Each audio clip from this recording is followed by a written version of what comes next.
Covering news where you live. This is 5 News. Thank you for joining us for the latest news and weather where you live. I'm Tiffany Lee. And I'm Joe Ellison. We're going to get to the top stories for you in just a minute. But first, it's fall, right? But it certainly doesn't feel like it out there. Let's get your forecasts with Zach. Hey, Zach. Yeah, we've got a lot of up and down here, ladies, over the last couple of days. The mornings are cool, but the afternoons, we're making runs for the 90s, and then we're back down to the lower 80s. That's kind of what we're doing. That's the pattern that we're stuck in. We're in the low to mid 80s across northwest Arkansas today and the River Valley. Short-lived. We're going to warm right back up the next couple of days. Not quite as chilly going into our Thursday. Instead of 40s and 50s, you should see mostly 50s. We'll be into the upper 80s and low 90s on Thursday. And then we're even warmer with more widespread low 90s possible on Friday. Record watch Friday for Fayetteville. Records 91. We're forecasting highs near 91. Fort Smith, the record 94. We're close enough, 92 degrees. The heat will continue into the weekend. Next front arrives Sunday night into Monday. That'll cool us down early next week. All right, thanks for that, Zach. Well, the disappearance of Morgan Nick rocked this area to its core. Now we're getting more answers on what happened to Morgan the night of June 9th in 1995 as the search for her continues almost 3 decades later. The Alma Police Department say that they're now considering Billy Jack Links a suspect in Morgan's disappearance. This is the first time investigators have ever named a suspect in the case. Morgan's mom, Colleen Nick, spoke at the news conference, saying even in light of the news, Morgan's spirit continues to live on. Right now, we're also uncovering more about Link's background. Taking a look at what we know of Link's history up to this point. Well, according to the FBI, Links was born and raised in Crawford County, moved to Dallas after serving in World War II, and then came back to Van Buren in the late 70s. Now, his first crime we know of, according to court documents, was in 1992 when he was arrested and charged with sexual abuse for raping a young girl that he knew through family connections. His second documented crime just 2 months after Morgan Nick went missing.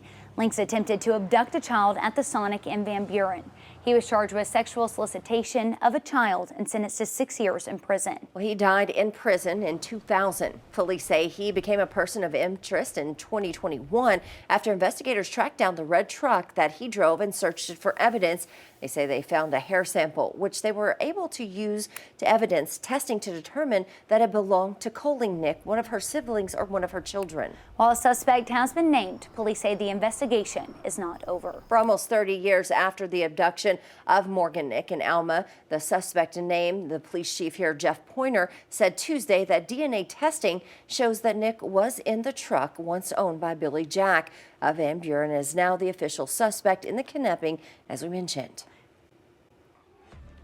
Well, later tonight, you can watch our 5 News Vault special, taking a look back at the investigation of Morgan Nick on 5+. The special will air right at 6:30 and 10:35. And if you still need to download our app, just text the word plus to 479-785-5000, and we'll respond with the details on how to download it. Well, throughout the decades, Morgan Nick's mother, Colleen, has found purpose in the midst of tragedy through creating the Morgan Nick Foundation. 5 News reporter Kayla Davis spoke with a few members and volunteers for the organization who say Morgan and her legacy have saved countless others.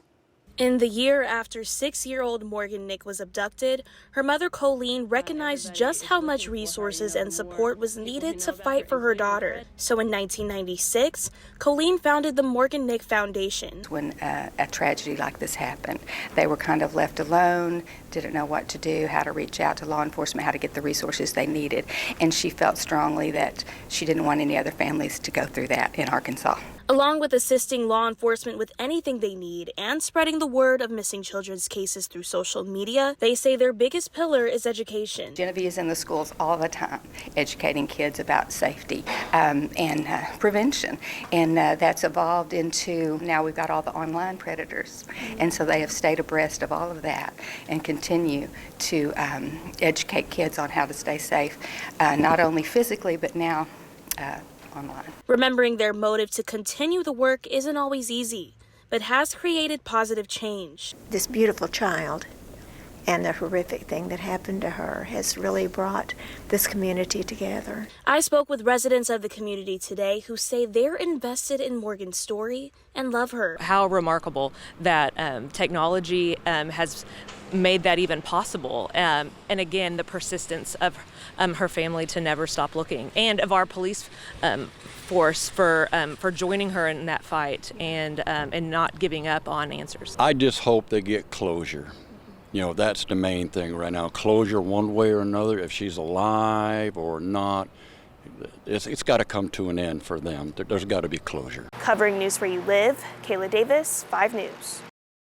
Well, thank you for joining us here today for your top stories. I'm Joe Ellison. And I'm Tiffany Lee. Catch up with us again tomorrow for more. Have a great day.